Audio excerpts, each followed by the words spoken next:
अरिहन्ताणं नमो सिद्धाणं नमो आयर्याणं नमो उवज्झायाणं नमो लोई सवसाहुणम् ऐसो पंचनमो यारो सव पावपणासनो मंगलाणं च सवेशिं पद्मं हवै मंगलम् सरस्वती नमस्तुभ्यं वरदे कामरूपिणी विद्यारंभं करिष्यामि सिद्धिर्भवतु मे सदा सिद्धिर्भवतु मे सदा सिद्धिर्भवतु मे सदा। जिन शासन में वर्णित परम पूज्य पंच परमेष्ठियों के श्री चरणों में नमन करके द्वादशांगमयी जिनवाणी माता को हृदय में धारण करके और इस आश्रव त्रिभंगी ग्रंथ का स्वाध्याय प्रारंभ किया जाता है। मंगलाचरण। पणमीय सुरेंद्र पूज्य पय कमलम बड्डमाण ममल गुणम पच्चय सत्तावन्नम ओछे हम सुनय भवीय जना। भव्य प्राणियों, आप सब सावधान चित्त होकर के सुने। ऐसा भगवान महावीर कहते हैं, जो 100 इंद्रों के द्वारा भी पूजित हैं। उनके द्वारा जो पच्चय सत्तावन्नम 57 प्रकार के आश्रव कहे गए हैं, उसका ही वर्णन चल रहा है। 5 जून 2023 से ये स्वाध्याय प्रारंभ हुआ है और अपने आप में एक नवीनता को लिए हुए इस ग्रंथ के माध्यम से आप जान रहे हैं कि काय वांग मनः कर्म योगा, काय वचन और मन, ये 3 योग होते हैं। स आश्रवः, और इन तीनों से ही आत्मा में आश्रव कर्म आते हैं। यही आश्रव कहलाता है। और उस आश्रव के 4 कारण कहे हैं: मिथ्यात्व, अविरति, कषाय और योग। 5 मिथ्यात्व के बारे में भी जान लिया कि मिथ्यात्व कर्म के उदय से जिनेंद्र भगवान के द्वारा कहे गए तत्व और पदार्थों पर श्रद्धा नहीं होना, यह मिथ्यात्व है, मिथ्या दर्शन है। उल्टा श्रद्धान होना, सच्चे को झूठा मानना, यही मिथ्यात्व है। और उसके 5 भेद भी जाने आपने। अब 12 अविरति, 12 प्रकार से ये जीव इंद्रिय असंयम और प्राणी असंयम का पालन करता हुआ अपने आत्मा में निरंतर अशुभ कर्मों का आश्रव करता है। 25 कसाय बताई, 16 कसाय और 9 कसाय। इनके माध्यम से आत्मा प्रतिक्षण कस रही है, अर्थात बंध रही है। अर्थात आत्मा के अंदर जो कषाय उत्पन्न होती हैं, उससे नरक तिरंच आदि गतियों का आश्रव होता है, तो उनको भी जाना है। अब आप आए हैं योग पर। 15 योग में से पहले हम 8 योगों के बारे में जान रहे हैं। मनोयोग के 4 भेद: सत्य मनोयोग, असत्य मनोयोग, उभय मनोयोग, अनुभय मनोयोग। सत्य वचन योग, असत्य वचन योग, उभय वचन योग और अनुभय वचन योग। यानी मन के अंदर सत्य असत्य उभय अनुभय रूप से चिंतन करना, ये मनोयोग है। और वचन से उसी को कहना 4 प्रकार से, ये वचन योग है। तो आप वचनों में आ रहे हैं कि गोमठ सार जीव कांड के अंदर आचार्य नेमिचंद्र सिद्धांत चक्रवर्ती ने सत्य वचन के 10 भेद बताए हैं। कल मैंने आपको 10 के नाम बताए थे। जणवद सम्मदि ठवणा नामे रूवे पडुच्च भवहारे संभावनाय भावे वो माये 10 विहम सच्चम। जनपद सत्य, सम्मति सत्य, स्थापना सत्य, नाम सत्य, रूप सत्य, प्रतीत्य सत्य, व्यवहार सत्य, संभावना सत्य, भाव सत्य और उपमा सत्य। ये सत्य जो है 10 प्रकार का होता है। ये डिटेल जब करी है सत्य वचन की तो उसमें 10 प्रकार के सत्य को माना गया है। आप भारतीय मुद्रा पर भी लिखा हुआ पाते हैं सत्यमेव जयते। सत्यमेव जयते माने सत्य की ही विजय होती है। हम लोग एक बार बिहार कर रहे तो देखा कि पीछे ट्रक पर एक सूक्ति लिखी हुई थी कि यहाँ पर 100 में से 99 हैं बेईमान, फिर भी मेरा भारत देश महान। अर्थात अपने भारत देश के अंदर जो सत्यमेव जयते की सूक्ति चली आ रही है, चाहे उसी सत्यमेव जयते के मुद्रा को लेकर के न जाने कितने असत्य बोले जाते हैं। नोट कमाने के लिए ही तो असत्य बोलते हैं, झूठ बोलते हैं, लेकिन उस पर लिखा रहता है सत्यमेव जयते। लोग झूठ बोल बोल करके कमाते हैं, लेकिन कभी भी उसके ऊपर लिखा नहीं रहता कि असत्यमेव जयते। लिखा यही जाता है, जैसा कि महाराष्ट्र के अंदर एक सूक्ति पढ़ी, सत्याचे हाल होत पण हार होत नाही। सत्य कभी बेहाल हो सकता है, अर्थात सत्य बोलने वाला परेशान हो सकता है, लेकिन हार उसकी नहीं होती। सत्य की हमेशा विजय होती है। चाहे कोई कितना ही असत्य बोल ले, पर सत्य की जड़ हमेशा हरी रहती है। और ये देखा जाता है कि एक न एक दिन दूध का दूध, पानी का पानी हो जाता है, पर इसको झेलना कठिन होता है। और कई बार कोर्ट के अंदर वकील लोग बताते हैं कि यदि 100 बार किसी झूठ को बोल दिया जाए तो सत्य साबित हो जाता है। तो ये किसकी भाषा है? कोर्ट की भाषा है। इसलिए कई बार पूज्य माता ही कहती हैं कि कलिकाल के अंदर सत्यमेव जयते की जगह द्रव्यमेव जयते हो गया। परंतु ध्यान देना है कि जो ये सूक्ति है, ये केवल भारत की सूक्ति नहीं है, बल्कि ये यूनिवर्सल ट्रुथ है, अर्थात सर्वोदयी सत्य है कि सत्य की हमेशा विजय होती है। तो आपको सत्य वचन की बात बताई गई है कि यदि भाषा हितमित प्रिय होती, दुख का जंजाल न हो पाता, जीवन कितना मधुरिम होता, सुख का संसार ही बस जाता। लोग छोटी छोटी सी बातों को लेकर के झूठ बोलते हैं, और किन्हीं किन्हीं के तो झूठ बोलने की बिल्कुल पग पग पर आदत पड़ जाती है। तो कभी सच भी बोलते हैं तो उनका सच भी झूठ जैसा लगता है, क्योंकि उसके ऊपर से विश्वास हट जाता है। तो ऐसे सत्य के 10 वेदों में आपने 4 प्रकार के सत्य को जान लिया, जो इसलिए सत्य को विशेष रूप से बताया जा रहा है कि आप सुबह से शाम तक जो व्यवहार करते हैं स्वयं अपनी आत्मा के साथ, दूसरों के साथ, तो कम से कम शाम को बैठ करके एक बार लेखा जोखा तैयार करें। हमने कितना सच बोला है, कितना झूठ बोला है, कितने को परेशान किया है, कितने के साथ अच्छा व्यवहार किया है। उसके लिए आप सबके लिए आलोचना पाठ बहुत सुंदर होता है कि जान में अनजान में किसी प्रकार का कोई पाप हुआ हो तो उसके लिए हे भगवान मिच्छा में दुक्कड़म, अर्थात मेरा पाप, मेरा झूठ, मेरे द्वारा किए गए दुष्कृत्य, ये सब मिथ्या हो जामे। तो महानुभाव, अपने जीवन के परम सत्य को भी स्वीकार करना आवश्यक है, तभी आपकी आत्मा पर लगे कर्म की कालिमा हट सकती है, छंट सकती है। आपने नाम सत्य तक जाना कि किसी का नाम रख दिया गया जिनदत्त, तो जिनेंद्र भगवान ने उसको दिया नहीं है, लेकिन उसका नाम भर है, तो उसके नाम का उच्चारण करना नाम सत्य है। ऐसे ही अब आगे 5 नंबर का आता है रूप सत्य। तो रूप सत्य क्या है? पुद्गल के रूपाधिक अनेक गुणों में से रूप की प्रधानता से जो वचन कहा जाए उसे कहते हैं रूप सत्य। जैसे किसी व्यक्ति को कह दिया गया ये काला व्यक्ति है, दक्षिण अफ्रीका के व्यक्ति तमिलनाडु के काले होते हैं ना, तो क्या वो पूरा काला ही हो गया?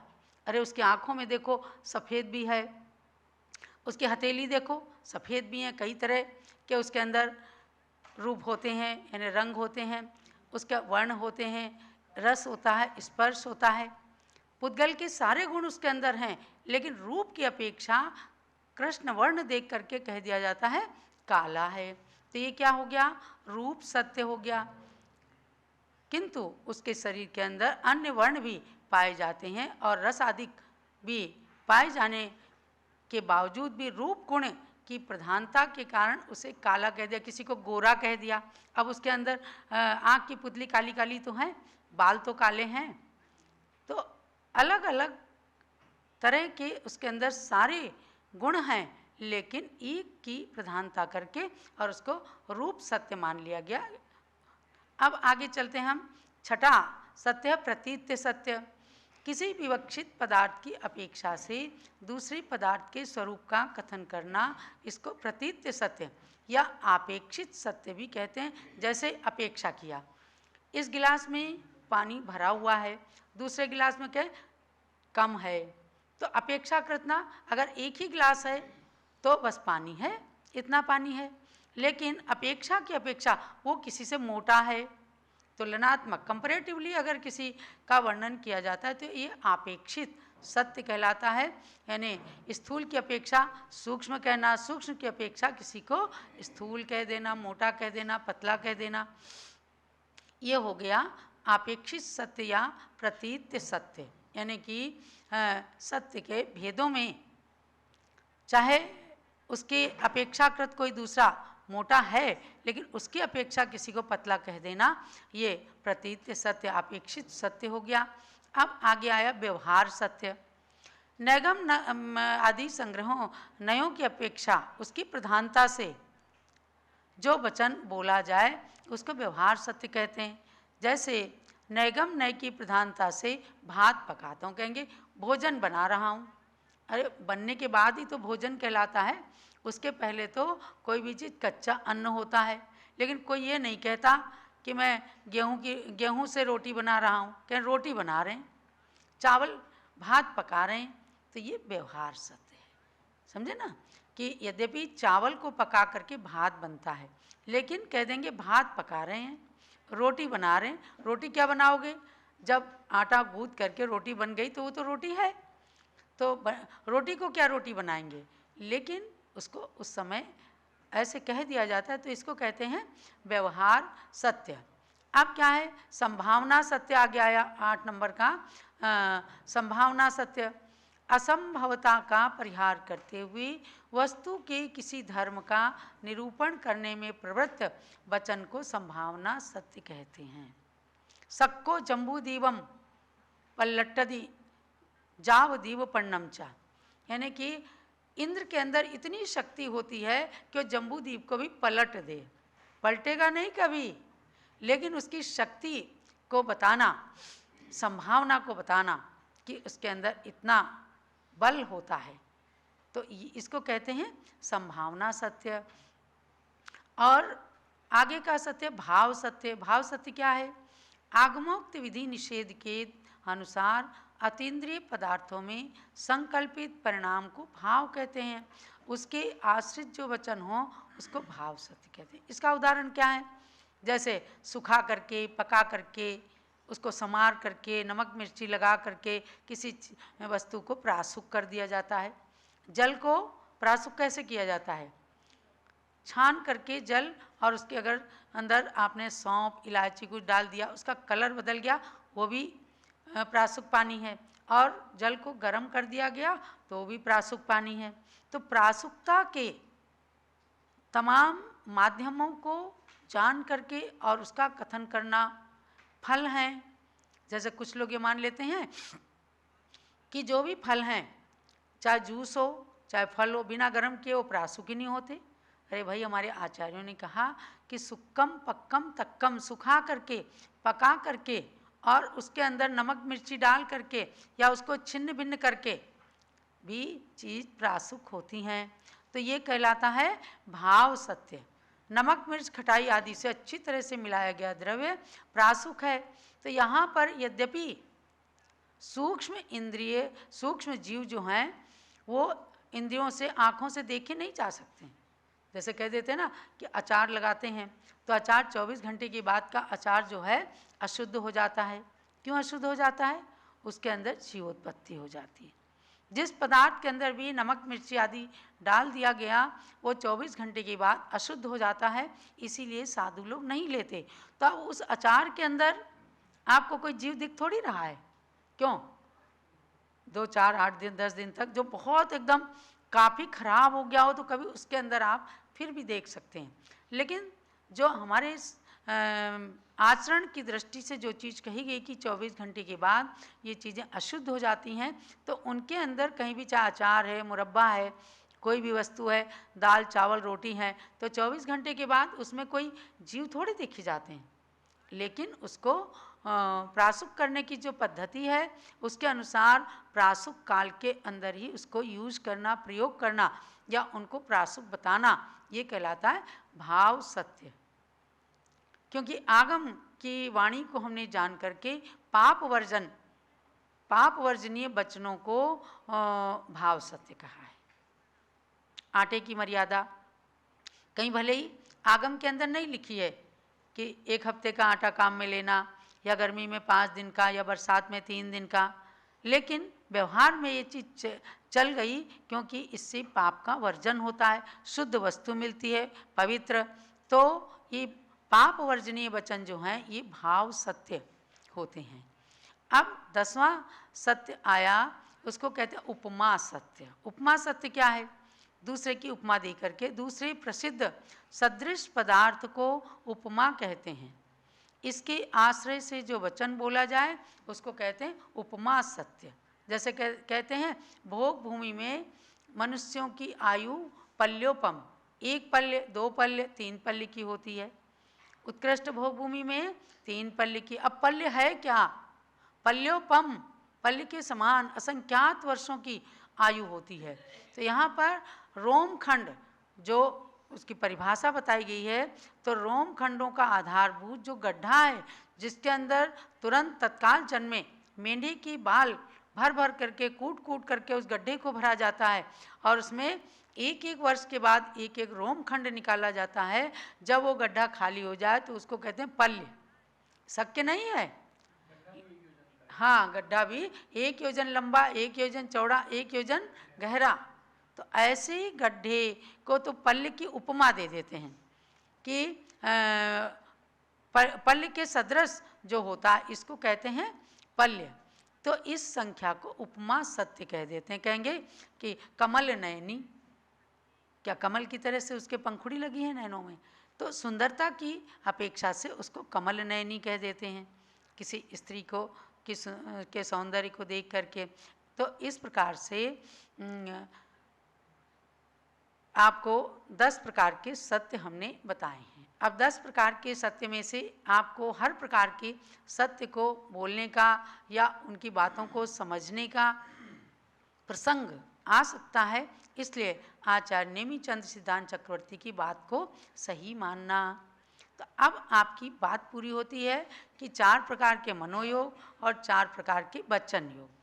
अब होता है कि ये मन वचन काय केवली भगवान के नहीं होते, हर पंचेंद्रिय मनुष्य के और तिर्यंचों के होते हैं।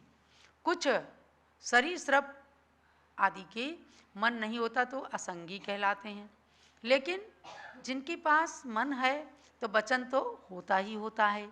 2 इंद्रिय जीव से लेकर के वचन शक्ति आ जाती है क्योंकि जिह्वा इंद्रिय एक बढ़ जाती है। तो 2 इंद्रिय से लेकर 5 इंद्रिय तक के जीवों के मन योग और वचन योग होगा। 2 इंद्रिय 3 इंद्रिय 4 इंद्रिय जीवों के मन नहीं होता, वचन योग आ जाता है। और पंचेंद्रिय में भी संगी और असंगी 2 प्रकार के जब होते हैं, तो असंगी जीव मतलब मन रहित जीव और संगी का मतलब है मन सहित। तो मन सहित जीवों के ये चारों प्रकार के मनोयोग बताएं। और वचन बोलने वालों के लिए 4 प्रकार के वचनों में से का वर्णन करने के बाद भी 10 प्रकार के सत्य वचन बताए गए हैं। अब है कि केवली भगवान के लिए आपको जानना है। केवली भगवान मतलब 13वें गुणस्थानवर्ती समो शरण में विराजने वाले सयोग केवली भगवान। क्योंकि अयोग केवली जो है 14वें गुणस्थानवर्ती, उनका काल तो केवल अंतर मुहूर्त होता है और 13वें गुणस्थानवर्ती सयोग केवली जीवों का काल कुछ कम एक पूर्व कोटि वर्ष का भी होता है। कैसे? एक किसी जीव जिसकी मनुष्य जिसकी आयु एक पूर्व कोटि वर्ष की हो और उसने 7.25 साल की उम्र में दीक्षा ले ली। 7.25 साल से मतलब 9 महीने गर्भ के मिला करके 8 साल हो जाते हैं। ये बात धौला के अंदर कही है। 7.25 साल का बालक आहार देने के लायक, अष्टमूल गुण के लायक, भगवान का अभिषेक पूजन करने लायक हो जाता है। तो उसमें 9 महीने जो हैं गर्भ के समय को भी मिलाया जाता है।